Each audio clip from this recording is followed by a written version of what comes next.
1950 में दुबई सिर्फ मछलियां पकड़कर ही पैसे कमाता था, लेकिन 1960 में दुबई में तेल का कुआं पाया गया। लेकिन दूसरी तरफ एक्सपर्ट्स ने दुबई को यह चेतावनी दे दी कि दुबई की जमीन का तेल सिर्फ 2016 तक ही चलेगा। तब दुबई के शेख ने सोचा कि अब उन्हें अपनी इनकम का सोर्स ऑयल इंडस्ट्री से कन्वर्ट करके टूरिज्म में करना होगा, वरना आगे चलकर उनके लिए पैसे कमाने का जरिया नहीं बचेगा। अब दोस्तों, दुबई के शेख ने एक ऐसा होटल बनाने का सोचा जो पानी में तैरता हुआ होगा और पूरी दुनिया के लोग उस होटल को देखने आएंगे।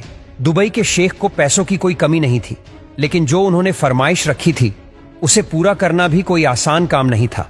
अब आखिर कैसे इंजीनियर्स ने बुर्ज अल अरब के होटल को बनाया, कैसे उन्होंने समुद्र के ऊपर ही आर्टिफिशियल आइलैंड को बनाया और उसमें कितना पैसा लगा, आज हम आपको इसकी पूरी जानकारी देंगे। आखिर बुर्ज अल अरब का डिजाइन कैसे तैयार हुआ? पहले तो दुबई के रूलर को उनके डिजाइनर टॉम राइट और उनकी टीम ने की सारे डिजाइन दिए, लेकिन शेख ने उन सभी को रिजेक्ट कर दिया।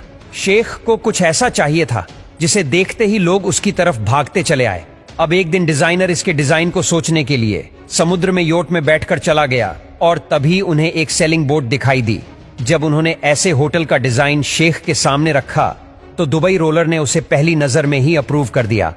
अब दोस्तों, जैसा होटल का डिजाइन था वह समुद्र के बीच ही अच्छा लगता और इसीलिए उन्हें इस होटल को बनाने के लिए एक आइलैंड चाहिए था, लेकिन दुबई में कोई भी आइलैंड मौजूद नहीं है। अब इंजीनियर्स इसे समुद्र में बनाते तो बुर्ज अल अरब को समुद्री तूफान और उसकी खतरनाक लहरों का खतरा हो सकता था। अब इससे बचने के लिए इंजीनियर्स को समुद्र पर एक आर्टिफिशियल आइलैंड तो बनाना ही था, लेकिन उसके ऊपर एक 1050 फीट ऊंचा होटल बनाना है, जिसे आज तक पूरे प्लेनेट पर किसी ने भी ट्राई नहीं किया। अब 1995 में आइलैंड का काम शुरू कर दिया गया और इस प्रोजेक्ट के इंजीनियर ने समुद्र में 1300 मीटर दूर बड़े बड़े पत्थर डलवाने शुरू कर दिए और अब आइलैंड की शक्ल लोगों के सामने आनी शुरू हो गई। दोस्तों, काम काफी अच्छा चल रहा था, लेकिन तभी अरेबियन सी में एक समुद्री तूफान आ गया। समुद्री लहरों ने आइलैंड को ही हिलाकर रख डाला, जिसकी वजह से आइलैंड का एक हिस्सा भी टूट गया। अब इस खबर ने दुबई के शाही महल को हिलाकर रख डाला।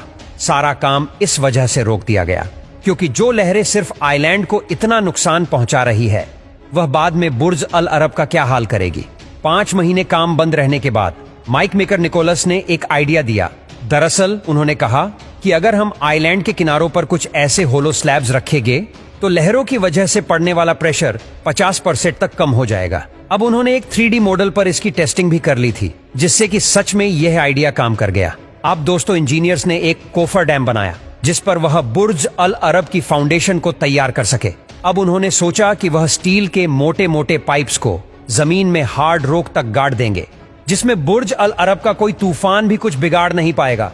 लेकिन जब उन्होंने स्टील पाइप गाड़ने शुरू किए, जमीन के 180 मीटर की गहराई में ड्रिलिंग करने के बाद भी इंजीनियर्स को सॉलिड रॉक नहीं मिली। अब इसका मतलब यह था कि जिस जगह पर वह बुर्ज अल अरब को बना रहे थे उसके नीचे सिर्फ रेत ही रेत थी।